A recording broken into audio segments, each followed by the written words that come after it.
नमस्कार. श्री स्वामी समर्थ. आता 10 नोव्हेंबरपासून दिवाळीला सुरुवात होणार आहे. तर दिवाळीचा पहिला दिवस म्हणजेच जो असतो वसुबारस, तर या आश्विन वद्य द्वादशी ही गोवत्स द्वादशी किंवा वसुबारस म्हणून ओळखली जाते बघा.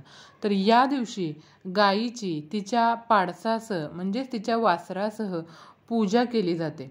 बऱ्याच घरांमध्ये ही पूजा आपण केलेली पाहतो. तर ही पूजा कशी करायची, तसंच नैवेद्य कोणता दाखवायचा आणि त्याचं महत्त्व आणि या वसुबारसेची कथा काय आहे ही आजच्या या व्हिडिओमध्ये आपण जाणून घेणार आहोत.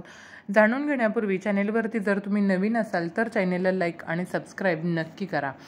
तर मैत्रिणींनो बघा, आपण या वसुबारसेला घरातील सवाष्ण महिलांनी गाईच्या पावलांवर पाणी घालायचं असतं. तसंच दूध पिणाऱ्या वासरासह तिची पंचोपचारपणे अशी पूजा करायची असते. म्हणजेच काय, तर पायावर अर्घ्य देऊन ओवाळून पूजा करायची.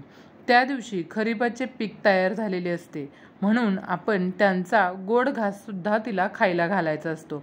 जर आता गावाकडील लोकांकडे गायी असते, त्यामुळे गावाकडील लोक ते स्वतः त्यांच्या गायीची गुरांची अशी पूजा करू शकतात. पण शहरामध्ये ते शक्य नसतं. मग आपण काय करायचं अशा वेळी, तर वसुबारसेच्या अगोदरच आपण गाय आणि वासरू अशी आपल्या घरामध्ये एक मूर्ती आणू शकता आपण आणि आपल्या देवघरामध्ये ती ठेवायची आहे किंवा ती स्थापन करायची आहे. तर आता इथं गायीचं महत्त्व किंवा वसुबारस का करावं हे मी तुम्हाला अगोदर सांगते. तर प्राचीन काळापासून हिंदू लोक गायीला खूप पवित्र मानतात बघा, आणि गायीला खरं तर माताच मानतात. गायीच्या ठिकाणी, कारण गायीच्या पोटामध्ये 33 कोटी देव असतात असं मानलं जातं, म्हणून तिला आपण काय म्हणतो, तर गोमाता म्हणतो. आणि तिची उपयुक्तता ओळखून प्राचीन काळात काय करायचं, तर तिची पूजा करण्याची प्रथा पडली होती. तर गायीच्या थोरवीमुळेच राजा दिलीप आणि भगवान श्रीकृष्ण यांनी गोसेवा केली होती. श्रीकृष्णानंतर स्वतःला गोपाल म्हणून घेतलं होतं बघा. आपण अनेक प्रसंगी दान करत असतो बघा. तर ते दान करत असताना आपण गायीला सर्वप्रथम दान करतो, म्हणजेच गोदान हे सर्वश्रेष्ठ दान मानलं जातं. तर ज्यांच्या घरी गाय तेथे विठ्ठलाचे पाय, असे संत तुकाराम महाराजांनी सुद्धा म्हटलेलं आहे बघा.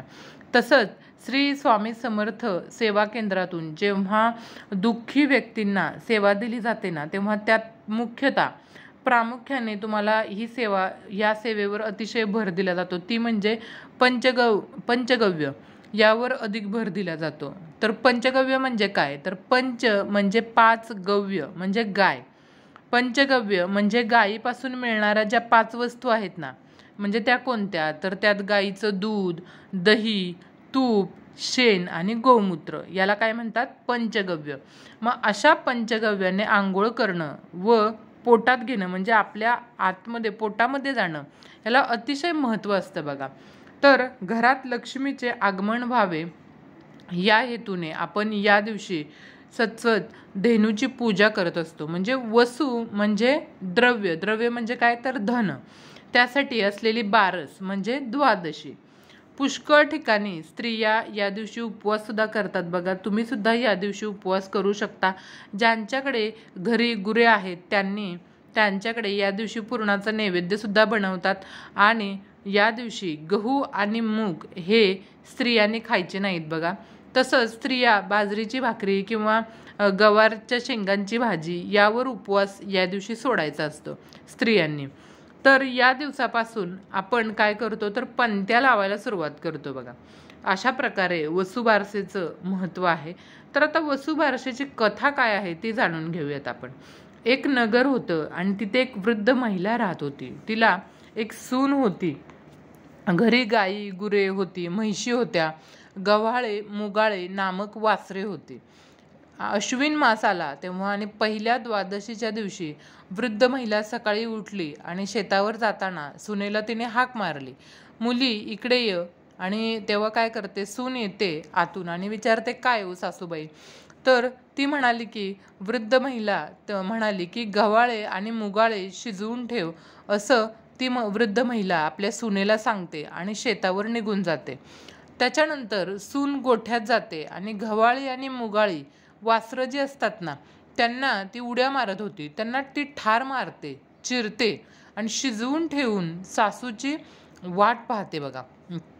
तर दुपार झाली तशी सासू घरी येते आणि सून मग तेव्हा पान वाढते. तेव्हा सासूने पाहिलं तर त्यामध्ये सर्व तांबडे मांस तिला दृष्टीला पडतं. तेव्हा तिने हे काय म्हणून सुनेला विचारते. तर सून सर्व झालेली हकीकत सासूला सांगते. तेव्हा सासू घाबरते आणि न समजता चुकी घडली म्हणून तशीच उठते आणि देवापाशी जाऊन प्रार्थना करते की देवा सुनेच्या हातून अपराध घडलेला आहे आणि तिला क्षमा कर, गायीची वासरे जिवंत कर. असे न झाले तर संध्याकाळी मी माझा प्राण देईन असा निश्चय करून देवापाशी ती बसून राहते आणि दिवा लावते. देवाने तिचा निश्चय पाहिलेला असतो आणि नंतर संध्याकाळी गायी आल्या आणि हंबरडा फोडू लागल्या. तशी देवाला सुद्धा चिंता पडली. हिचा निश्चय ढळणार नाही असं देवाला वाटलं आणि मग देवानं गायीची वासरे जिवंत केली आणि ती उड्या मारीत मारीत गायीजवळ गेली.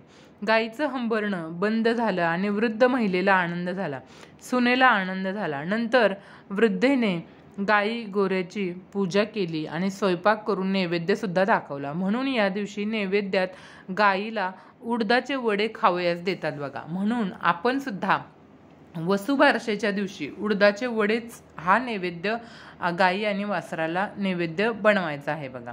तर दिवाळीच्या आगमनाची तयारी सगळीकडे सुरू असते.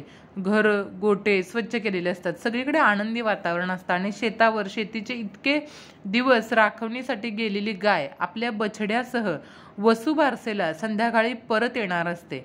तेव्हा तिचे स्वागत करूनच तिच्या मागोमाग येणाऱ्या वासराला म्हणजेच दिवाळीच्या वसुबारसेला उंबरट्यात ओवाळून घरात घ्यायचे असते. तसेच शेती कामात मदत करणाऱ्या सर्व जनावरांविषयी भारतीय संस्कृतीत प्रेम आहे. तर गाय तर कुटुंबातील एक सदस्यच असते आणि घरातले अखंड मातृत्व म्हणजे गाय असते. म्हणजेच काय तर आईसारखी मायाळू, सोशिक, तसे वासराला गोंजारून बोलणारं, तिचं हंबरणं ऐकलं की कुणाच्याही हृदयात वात्सल्य दाटून यावं अशा गोमातेचं पूजन तिच्या वासरासह या दिवशी करायचं असते बघा. या दिवशी दूध आणि दुधातून बनवलेले पदार्थ जे असतात ते आहारात घ्यायचे नाही. तर मैत्रिणींनो, गायीपासून मिळणारं 5 तत्व म्हणजे काय तर गायीचं दूध, दही, तूप, शेण आणि गोमूत्र याचं आयुर्वेदाच्या दृष्टीनं खूप महत्त्व आहे बघा. अनेक विकारांवर आपण याचा उपयोग आपल्याला होतो. गायीचं शेण व गोमूत्र अलक्ष्मी नाश करण्याचं सर्वोत्तम साधन आहे. फक्त काय करायचं, एक दिवस जरी गोमूत्र, शेण, दूध, दही, तूप याचं प्राशन केलं तरी पातकांचा नाश होतो बघा. देवांनी सुद्धा पापांचा नाश करण्यासाठी हे प्राशन केलं होतं. म्हणून यज्ञमंडप घर शेणानं सारवलं जातं आणि गायीच्या शेणामध्ये प्रत्यक्ष लक्ष्मीचा वास असतो. गोमूत्रामध्ये भगवती गंगेचा वास असतो. तसेच गायीचं दूध आणि तुपामध्ये सोमाचा वास असतो. तसेच या पंचगव्याने प्राशन म्हणजेच पोटात केल्याने सेवा करण्यात जो अडथळा निर्माण कोणताही अडथळा निर्माण होत नाही बघा. आपल्या शरीराबाहेर अशुभ शक्तींचा नाश होतो आणि तसेच कोणी करणी केली असेल त्यालाच ती परत सुद्धा जात असते. कारण पंचगव्याचं संरक्षण आपल्या शरीरावर असेल ना तर कोणतीही वाईट शक्ती आपल्या जवळ सुद्धा येऊ शकत नाही. म्हणून या वसुबारसेला तुम्ही नक्कीच तुमच्या मुलाबाळांना दीर्घायुष्य लाभण्यासाठी वसुबारसे दिवशी गायी आणि वासराची तुमच्या घरामध्ये विधिवत अशी पूजा करा.